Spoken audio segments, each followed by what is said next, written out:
Presided over by President Muhammadu Buhari, the Federal Executive Council meeting, which lasted about 5 hours, was briefed extensively on the nitty-gritty of the mining development roadmap aimed at ensuring, among others, a robust partnership with the states in the exploration and exploitation of the critical resource potentials for national economic growth and development. The Minister of Mines and Steel Development, Dr. Kayode Fayemi, said the document soon to be launched is a product of an extensive consultations with a team of stakeholders from the academia, mining and steel sectors, investors, as well as technical experts from his ministry. And what it seeks to do is to grow the contribution of mining to the GDP on the back of the President's vision to diversify our revenue streams in the country.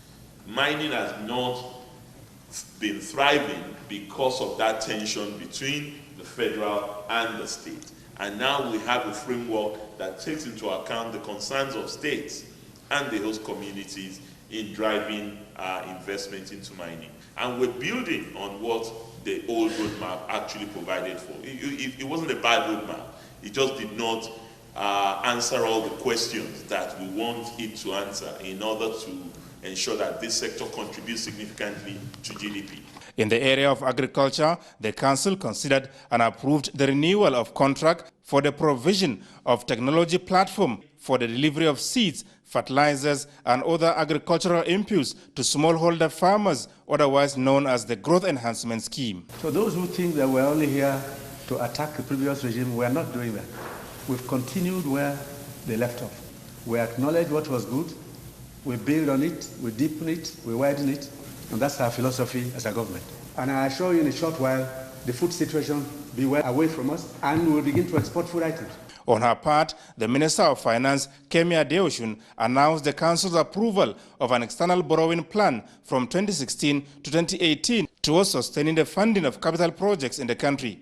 Because a lot of this money is for developmental projects. There's a lot of work in the Northeast, reconstruction work, there's work in agriculture. We need this money. It's cheap money and it's available for us. And the sectors in particular that these concessional loans will be applied to, of course, are the strategic sectors of the economy that will help to revive the economy. The Minister of Finance also used the opportunity to reassure the nation that the Buhari administration is on course in the task of reviving the nation's economy. We have a long way to go.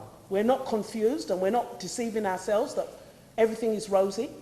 It's not. It's a difficult time for Nigeria, but I think Nigeria is in the right hands. What everybody doesn't want to accept is that what is popular is not always good, and what is good may not be popular. We can only explore and exploit what we have and become more sensible in the management of our resources and more disciplined as a country.